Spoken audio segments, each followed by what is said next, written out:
चिडिटोस एक फेमस लड़का है जिसे नए डिडी कहा जाता है क्योंकि उसके आसपास बहुत सारी लड़कियां होती हैं। लेकिन सब कुछ अच्छे तरीके से बदल जाता है जब उसे पता चलता है कि उसकी महिला दोस्त उससे दोस्ती के रिश्ते से बाहर निकलना चाहती हैं। तो वो फैसला करता है कि अपने हॉट डॉग्स को उनके बन में डाल देगा। हम एक ऐसी कहानी देखते हैं जहां कुछ स्टूडेंट्स अपनी जवानी में उद्देश्य की तलाश कर रहे हैं जो उनके चारों ओर की दुनिया की उदासी से भरी हुई है। इस कहानी के बीच में हम चिडोस को देखते हैं, एक आम छात्र जो एक आम स्कूल में जाता है और शुरुआत में आम सी बातें करता है। एक नया स्कूल साल शुरू हो रहा है और वो उम्मीद कर रहा है कि एक दिन वो इन दिनों को खुशी से याद करेगा, ये जानते हुए कि वो सब कुछ का केंद्र है। वो अपने फ़ोन पर स्क्रॉल कर रहा होता है तभी उसकी प्यारी क्लासमेट युवा उसे सलाम करती है और पूछती है कि वो क्या देख रहा है। चिडिटोस उसे दिखाता है कि सोशल मीडिया पर कोई अनजान बंदा उसके बारे में बुरा बोल रहा है, जैसे कि वो गाल थपथपाने वाला, गिज्जी फिसलने वाला, जॉनी सिंस जैसा महिला प्रेमी है, जिससे उसे गुस्सा आता है। युवा उसे भरोसा दिलाती है कि चूंकि ज़्यादातर लोग उसे पसंद करते हैं तो ये सब जल्दी ही गुजर जाएगा और चिडिटोस वो मानती है और कहती है कि एक हॉट स्मार्ट लड़का जिसके पास बड़ा विली है, उसे किसी बात की चिंता करने की ज़रूरत नहीं। फिर वो उसे बताती है कि वे दोनों फिर से एक ही क्लास में होंगे, जिसके लिए वो खुश है। लेकिन जब चिडोस बताता है कि उनकी पूरी ग्रुप भी उसी क्लास में है तो युवा खुश नहीं होती क्योंकि उसने उसकी पहली बात पर कोई रिएक्शन नहीं दिया। फिर वे अपने गैंग से मिलते हैं और युको उन्हें चमकदार मुस्कान के साथ ग्रीट करती है। वो चिडोस के हाथ पकड़ती है और जश्न मनाती है कि वे फिर से एक ही क्लास में हैं और चिडोस उसे बताता है कि वो उसके बिना उदास हो जाता। लेकिन युवा जल्दी से कहती है कि चिडोस स्कूल जाते वक्त लड़कियों की गालों को निहारने में लगा था जिससे युको को बुरा लग गया।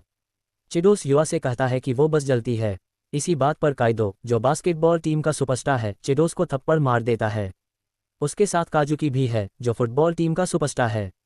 दोनों हाथ मिलाते हैं और घोषणा करते हैं कि वो ग्रुप के लीडर हैं, फिर क्लास के लिए निकल जाते हैं। वहाँ चिडोस का हारू लड़कियों में से स्वागत करती है। बास्केटबॉल टीम की स्टार जो लड़कों की तरह बर्ताव करती है और चिडोस के लंबे बाल काटने पर उसे चिढ़ाती रहती है। उसके साथ युजुकी है जो बास्केटबॉल टीम की सदस्य है और युको के साथ सबसे सुंदर लड़कियों में गिनी जाती है। लेकिन युको की नेचुरल क्यूटनेस की बजाय युजुकी के आसपास एक अलग ही ऑरा होता है। फिर क्लास शुरू होने से पहले चिडोस घोषणा करता है कि टीम चिडोस, उनका लोकप्रिय ग्रुप, फिर से एक साथ हो गया है। लेकिन बाकी सब कहते हैं कि उनका नाम द ब्रांड होना चाहिए। तभी उनकी शोर शराबे की वजह से वे देखते हैं कि कुछ स्टूडेंट्स नाराज था, लेकिन चिडिटोस इसे नज़रअंदाज कर देता है, कहता है कि नफरत करने वाले हमेशा नफरत करेंगे उसकी परफेक्ट सी दुनिया में। फिर क्लास शुरू होती है और उनकी होमरूम टीचर किरा आलस से उनका अभिवादन करती है और उन्हें एक और अच्छा साल मुबारक कहती है। लेकिन चिडोस उसकी इस आरामदायक अदा का आदी था क्योंकि किरा पिछले साल भी उसकी टीचर थी। तभी हारू बताती है कि टाई पहनने से उसे गर्मी लग रही है। चिडोस सुझाव देता है कि वह गर्दन की जगह बढ़ाने के लिए रिबन इस्तेमाल करे, लेकिन हारू मना कर देती है, कहती है कि इससे उसकी इमेज और रुतबा खराब हो जाएगा। अचानक किरा चिडोस से कहता है कि जैसे हमेशा करते हैं, इस बार भी संभालो, और चिडोस प्यूडियम की तरफ चलता है ताकि क्लास से बात कर सके। वो खुद का परिचय नहीं देता, कहता है कि सब तो उसका नाम जानते हैं और यहाँ तक कि कुछ लोग उसे प्लेबॉय तक कहते हैं। कुछ स्टूडेंट्स उसकी बातों पर हंसते हैं तो कुछ इससे परेशान होते हैं कि वो कितना ज़्यादा कोशिश करता है दोस्ताना दिखने की। फिर वो क्लास रिप्रेजेंटेटिव की चुनाव की बात करता है, लेकिन उसके दोस्तों का ग्रुप सुझाव देता है कि वो वैसे ही क्लास रिप बन जाए जैसे पहले था, जिसे वो गर्व से स्वीकार कर लेता है। युको खड़ी होती है और कहती है कि वो पहले वाली तरह उसका वाइस रिप्रेजेंटेटिव होना चाहिए था और मजाक में कहती है कि उसे चीज़ें संभालने में अच्छा लगती है। और ऐसे ही वे क्लास रिप बन जाते हैं। लंच के दौरान चिडोस एक कैन ड्रिंक लेकर रूफटॉप पर जाता है जहां सीरा सिगरेट पीती हुई उसका इंतजार कर रही होती है। चिडोस कहता है कि स्मोकर होना बुरा होता होगा क्योंकि लोग उन्हें खूब टोकते हैं, और सीरा कहती है कि लोग एक आम दुश्मन पसंद करते हैं, जो चिडोस को अच्छे से पता है क्योंकि लोग उसे प्लेबॉय कहते हैं। फिर कीरा चिडोस को बताती है कि उसे क्यों बुलाते हैं। छत पर जाकर एक स्टूडेंट की तस्वीर दिखाता है जिसका नाम के एनटीए है, एक अकेला ओटाकू जो 2 सेमेस्टर से स्कूल नहीं गया है। कीरा चिडोस से कहता है कि उसे वापस ले आओ, लेकिन चिडोस समझ नहीं पाता कि उसे ये काम करने को क्यों कहा गया है। चिडोस पूछता है कि अगर उसने इनकार कर दिया तो क्या होगा, तो कीरा बताता है कि अगर उसने मना किया तो उसका सब कुछ कर सकता हूँ वाला पर्सोना खत्म हो जाएगा, जो चिडोस बिल्कुल नहीं चाहता, इसलिए वो इस रिक्वेस्ट को मान लेता है। चिडोस खुद को ये समझाता है कि उसकी ज़िंदगी जीने की फ़िलॉसफ़ी खूबसूरत ज़िंदगी और जवानी का मज़ा लेना चलता रहना चाहिए, इसलिए वो इसे ख़त्म होने नहीं देता। स्कूल के बाद घर जाते हुए चिडितो ने अकेले बैठी आओका को किताब पढ़ते देखा, तो उसने उसे नमस्ते किया और आओका ने भी जवाब दिया। वो देखता है कि आओका कौन सी किताब पढ़ रही है और उसमें से एक लाइन सुनाता है जिससे वो प्रभावित हो जाती है कि उसे ये पता है। पिछले साल वो पहली बार मिले थे और चिडितो घर जा रहा था, तभी उसने देखा कि एक छोटा जिट अपने दोस्तों से तंग किया जा रहा था जो उसे बदसूरत कह रहे थे। वो लड़का फंस गया था, पानी में फंसा हुआ था, कहीं जाने के लिए रास्ता नहीं था और चिडोस उसकी मदद करने ही वाला था कि अचानक एक चांदी बालों वाली लड़की कूद पड़ी, जिससे चिडोस हैरान रह गया। उसने कहा कि वो भी इस मज़े में शामिल होना चाहती है। वो लड़के के साथ पानी में खेलने लगी, माहौल खुशी से भर गया और उसने बाकी लड़कों को भी खेलने के लिए बुलाया। जब वे भी आए तो सबने मिलकर पानी में खूब मज़े किए और लड़के सब खुशी खुशी घर लौटे, फिर से दोस्त बन गए। लेकिन आउका के कपड़े पूरी तरह गीले हो गए और जब उसने देखा कि चिडोस उसे घूर रहा है तो उसने उसे चिढ़ाया कि वो उसे पानी में भीगते हुए घूर रहा है। उसने उसे एक तौलिया दिया और पूछा कि आखिर उसने सीधे लड़के को पानी से बाहर क्यों नहीं निकाला और बाकी दोनों को डांट क्यों नहीं लगाई कि वो बुरे थे। असुका ने कहा कि उसे लगा कि लड़कों का गंदे और मुस्कुराते हुए घर जाना बेहतर होगा बजाय इसके कि वे एक दूसरे से लड़ें, भले ही इसके लिए उसे अपने कपड़े भीगाने पड़े हों।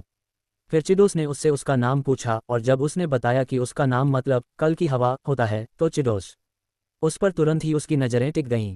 अब वर्तमान में असुका ने कहा कि चिडोस कुछ ऐसा लग रहा था जैसे कोई पूरी तरह से खूबसूरत पार्क हो जिसमें आतिशबाजी और झूला नहीं होता, बस दिखावे के लिए सुंदर।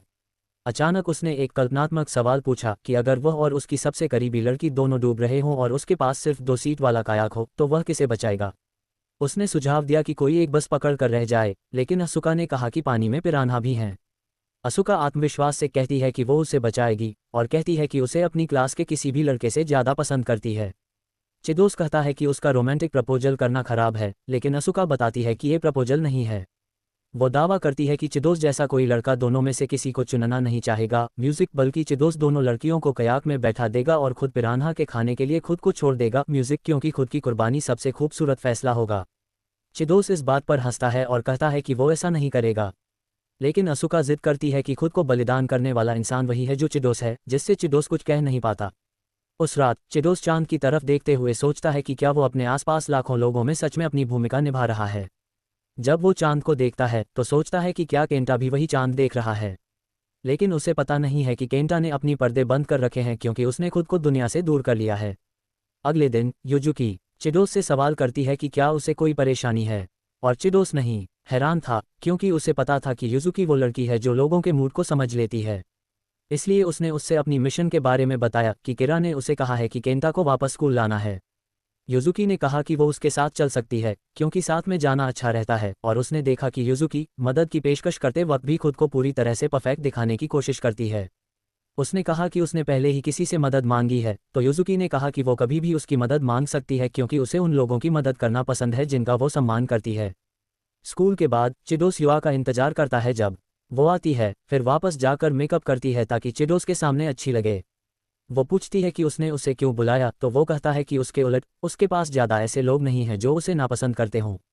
फिर वो उनके लिए बाइक तैयार करता है। जब वो बाइक पर बैठती है तो वो कहता है कि गिरने से बचने के लिए मुझसे पकड़ कर बैठो, लेकिन वो उसकी यूनिफॉर्म को चुटकी लगाती है क्योंकि उसे पता है कि ये लड़का प्लेबॉय के नाम से जाना जाता है। केंटा के घर जाते हुए वो उसकी पीठ की तारीफ करती है, कहती है कि ये उम्मीद से बड़ी है, और चिडो कहता है कि वो एक बार प्रीफेक्चर की सबसे बढ़िया बेसबॉल खिलाड़ी है। वो कहती है कि उसे ये पता है क्योंकि वो उसे खेलते देखती थी इससे पहले कि वे दोस्त बने। चिडोस उसे उसके फ़ैन होने पर चिढ़ाता है, लेकिन फिर वो थोड़ी उलझन में आकर हाँ भी कहती है और ना भी। फिर वो पूछती है कि क्या उसके पास कोई आइडिया है, तो वो कहता है कि वो ब्रेक लेना चाहता है ताकि वो उसके रसदार मिलेंस को अपनी पीठ पर महसूस कर सके, जिससे उसे उसके नाखून अपनी गर्दन पर लगते हैं। वो फिर से पूछती है कि क्या उसके पास केंटा को संभालने का कोई प्लान है, तो वो कहता है कि बिना ये जाने कि वे क्या कर रहे हैं प्लान बनाना बेकार है। फिर वे घर पहुंचते हैं और टेलीप्रॉम्प्टर के जरिए केंटा की मां को बताते हैं कि वे कौन हैं और यहाँ क्यों आए हैं। मां उन्हें अंदर आने देती है और कहती है कि उसे भी पता नहीं कि उसका बेटा अचानक स्कूल जाना क्यों बंद कर दिया। वे सुझाव देते हैं कि वे उससे बात करने की कोशिश करें। मां डरती है कि उसका बेटा बगावत कर सकता है, लेकिन वे उसे भरोसा दिलाते हैं कि शायद वे उसके लिए कुछ कर सकें। फिर वे उसके कमरे के दरवाजे पर दस्तक देते हैं और केंटा तुरंत कहता है कि चले जाओ। जब चिडोस अपना परिचय देता है, केंटा उसे प्लेबॉय कहता है जो किसी भी ऐसी लड़की के साथ रहता है जिसकी कोई ना कोई कमी हो, जिसके चलते युवा को चिडोस को शांत करना पड़ता है। लेकिन जब युवा खुद को केंटा से मिलवाती है तो वो उसे भी उन लड़कियों में से एक समझ लेता है जिनके साथ चिडोस रहता है, जिससे युवा को गुस्सा आता है।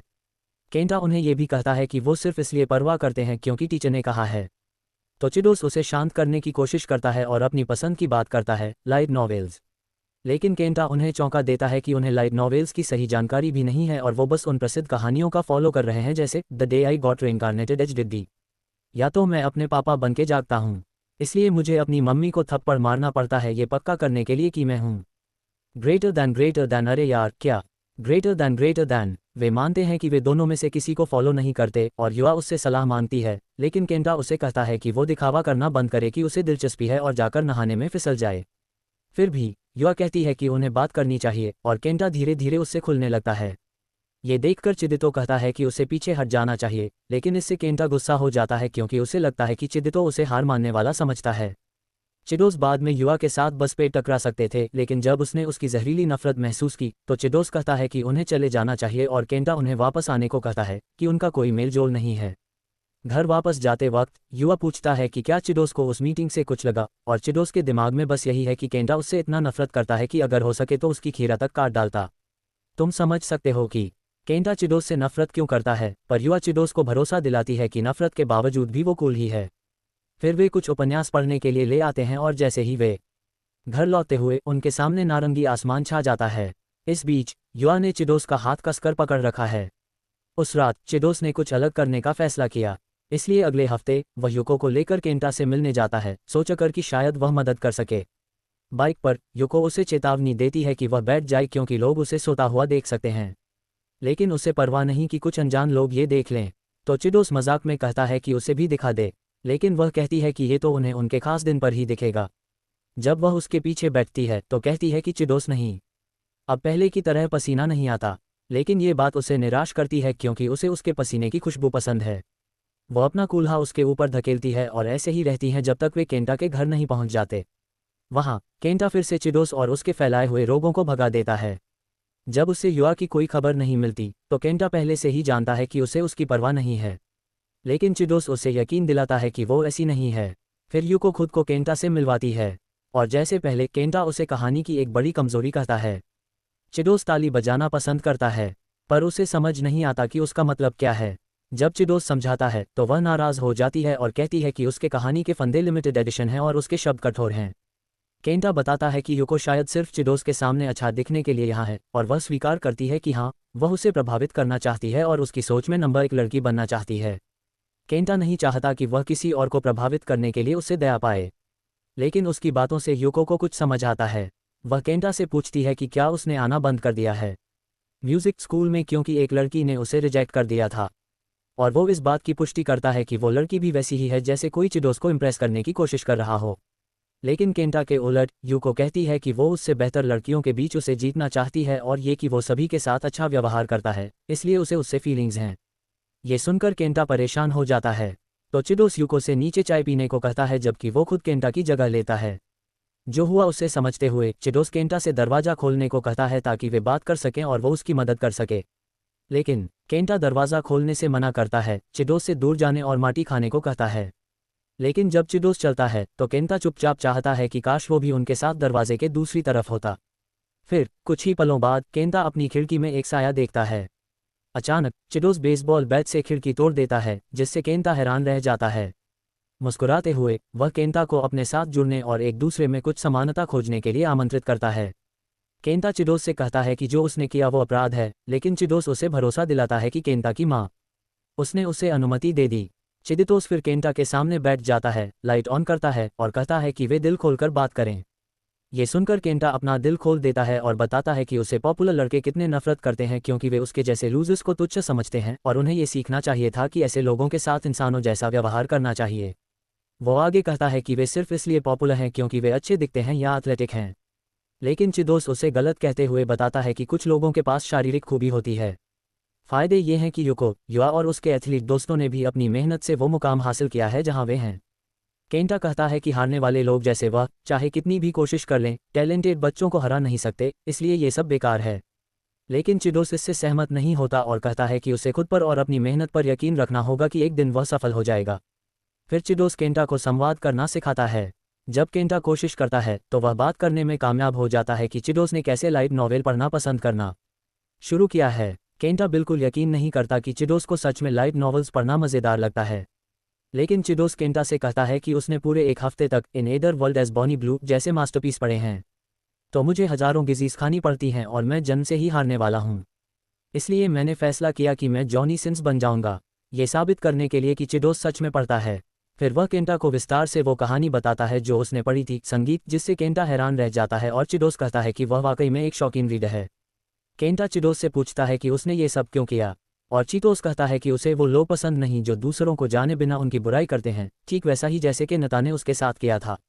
चिडोस कहता है कि बातचीत की असली नींव ये होती है कि हम किसी और को बेहतर समझना चाहते हैं, ठीक वैसा ही जैसे युवा और योको ने केनता के साथ किया था। तो चिडोस बताता है कि केनता खुद पाखंडी है क्योंकि उसने वही किया जो उसे दूसरों में सबसे ज़्यादा नफरत थी, जिससे केनता चौंक गया। फिर चिडोस केनता की किताबों की शेल्फ से एक किताब निकालता है और केनता को एक कहानी सुनाता है, एक ऐसे आदमी की जिसके पास भगवान ने खास टैलेंट दिए थे। उस आदमी के बारे में चिडोस कहता है, वो लड़का हैंडसम था, बड़ा भी था और सबके साथ अच्छा व्यवहार करता था। लेकिन उसने मेहनत और ट्रेनिंग से अच्छे नंबर भी लाए और एक अच्छी छवि बनाई। लेकिन क्योंकि वो बहुत परफेक्ट था, लोग उससे नफरत करने लगे और अगर वो थोड़ा भी फिसला तो उसका मजाक उड़ाते थे। फिर उसने जानबूझकर अपने नंबर कम करने शुरू कर दिए ताकि लोग उसे पसंद करें। लेकिन सब उससे और भी ज़्यादा नफरत करने लगे, जो कि इस कहानी को सुन रहे केंटा को परेशान करता है। फिर चिडो कहता है कि एक टीचर ने उस आदमी को बचाया जब उसने अपने खुद के भगवान द्वारा दिए गए टैलेंट और फायदे पर आराम से भरोसा रखता है, और कि उसके जैसा कोई ही जिम्मा उठाएगा, म्यूजिक और लोगों की अगुवाई करेगा। उसके बाद से वो लड़का पीछे नहीं हटता, बस खुद को और बेहतर बनाता गया ताकि वो और ऊंचा उड़ सके और खूबसूरती से जी सके, ऐसे जैसे कोई पहुंच ना पाए, बिल्कुल रात के आसमान में नीला चांद या रामुने की बोतल में चमकता कांच। केंटा पूछता है ये किसके बारे में है, और जब चिडोस कहता है कि ये उसके बारे में है तो केंटा कहता है कि अपनी ही तारीफ करना बंद कर। लेकिन केंटा वो मानता है कि उसने चिडोस को अपनी जिंदगी में बुरा इंसान बना दिया, जबकि उसे अच्छी तरह नहीं जानता। चिडोस का मानना है कि लोग पॉपुलैरिटी को बहुत ज़्यादा बड़ा चढ़ा कर देखते हैं और एक ही वक्त में उसे बुरा भी समझते हैं, लेकिन केंटा इसे बुरी बात नहीं मानता क्योंकि चिडोस जिंदगी में जीत रहा है। चिडोस उससे पूछता है कि वो अपनी जीत का कोई उदाहरण दे, तो केंटा बताता है कि उसका हैंडसम लुक होने की वजह से उसे कोई भी खूबसूरत लड़की आसानी से मिल जाती है।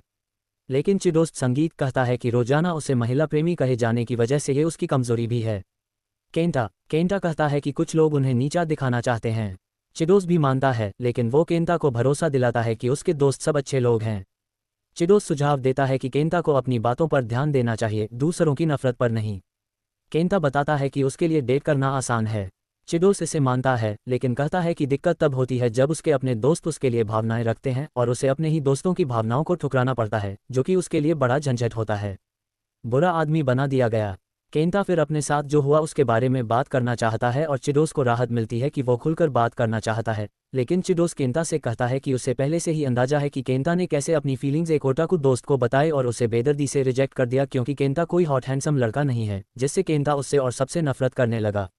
दोनों केंटा के ट्रॉमेटिक एक्सपीरियंस पर एक दूसरे से जुड़ते हैं और यूकी बाहर से सुन रहा होता है, खुश है कि वो प्रगति कर रहे हैं। फिर वे अपनी अगली चालों के बारे में बात करते हैं और कॉन्टिस कहता है कि अब जबकि उसे मिकी के लिए कोई महसूस नहीं रहता, जो लड़की उसे ठुकरा चुकी है, वह म्यूजिक लोकप्रिय होना चाहता है और चिडोस से पढ़ाई करवाने को कहता है। चिडोस मना कर देता है, कहता है कि वह केंटा के साथ हमेशा घूमना नहीं चाहता और केंटा को अपनी जिंदगी की जिम्मेदारी खुद उठानी होगी, लेकिन अपने सिद्धांतों पर चलना चाहता है। इसलिए चिडोस 3 हफ्ते के लिए उसकी मदद करने को तैयार हो जाता है। सबसे पहले चिडोस केंटा से पूछता है कि उसके लक्ष्य क्या हैं। केंटा कहता है कि वह मिकी और उन लोगों को दिखाना चाहता है जो उसे तंग करते थे कि असली बॉस कौन है, और चिडोस पूरी तरह उसका समर्थन करता है। मोटिव ये दिखाने का था कि मिकी ने केंटा जैसे बड़े विलियड सिग्मा को डेट करने का मौका गंवा दिया, लेकिन केंटा को मिकी और लड़कियों से आमने सामने होने में डर लगता है।